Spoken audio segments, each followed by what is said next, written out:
Romney's win did make GOP history. It is the first time that a non-incumbent won Iowa and New Hampshire. And Alexander Burns from Politico has been kind enough to get up early and join us again from Manchester. Morning to you. So, Ron Paul this morning kind of makes it sound like everybody else, you can just go home. It's just him and Romney. Is he truly Romney's biggest threat right now? Well, Robin, I think Ron Paul has said all along, like a lot of the other conservative candidates, that eventually this race will narrow down to two options, only two candidates who can actually go the distance financially and organizationally. And, in fairness to Ron Paul, he is the only person other than Romney to make it onto every ballot in every state that has had a deadline so far. He's the only one running serious television ads in all the states where there's been competition. But he does need to overcome that sort of persistent doubt that at the end of the day, he has that floor of about 18%, that ceiling of about 24%, and beyond that, his support dwindles pretty quick. Yeah, I think I was reading in the Washington newspaper, something along the lines of that. He really has a strong core young voters, but there may not be enough of them to propel him even further. Now, Jon Huntsman really put his time into New Hampshire. So now can a third place finish, as opposed to second place? What will that do to your fundraising going forward?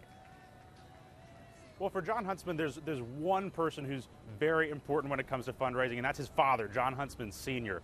He's a chemicals manufacturer, billionaire, who has funded the Super PAC, the independent group that has run a lot of ads supporting Huntsman right here in New Hampshire. The question is, does his dad now think it's a good enough investment to cut more checks for that Super PAC in South Carolina and Florida? And going by what the candidate said last night, it sounds like the answer is yes. But, Huntsman's challenge is in some ways similar to Ron Paul's challenge. If you look at those exit polls last night, he drew a lot of support from independents, moderate, and even liberal-leaning voters. Only 10% of actual Republicans voted for him. That's going to become a bigger challenge for him in places like South Carolina and Florida, which are more conservative at their core than New Hampshire. Yeah, and let's kind of expand on that.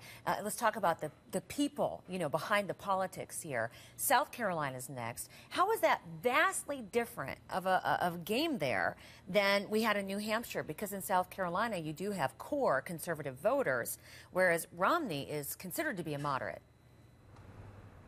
Right, and particularly those hardcore social issue voters, the cultural conservatives, the evangelical community that's very, very influential in South Carolina. That's why somebody like Rick Perry in that clip that you just played skipped right over New Hampshire, went straight to South Carolina, where folks like him have a history of performing pretty well. Of course, if we think back to 2008, John McCain, who is viewed as a moderate, still won that primary because there was a fractured conservative vote, and that's what Romney is hoping to accomplish again this year. Okay, let's talk about when we're going to, really quickly here, when are we going to see some of these candidates falling away? I mean, not to fall in line with Ron Paul, as his camp basically said, everybody else, you can get behind me. But when do we start seeing candidates traditionally fall away and get behind somebody so that you can galvanize the Republican voter? I think after South Carolina, there would be quite a bit of surprise if you didn't start seeing people drop out. Some folks are surprised that nobody dropped out after the primary here last night. But really, once you get to South Carolina, if Mitt Romney has swept all three contests, or if someone like Rick Perry has finished at the back of the pack in all of them, I think you're going to start hearing people say, look, let's just bow to reality here and accept that Romney is well on his way to winning this thing. And start asking for to be the ticket choice, right? All right, thank you. Appreciate it. Alexander Burns from Politico this morning. Appreciate you.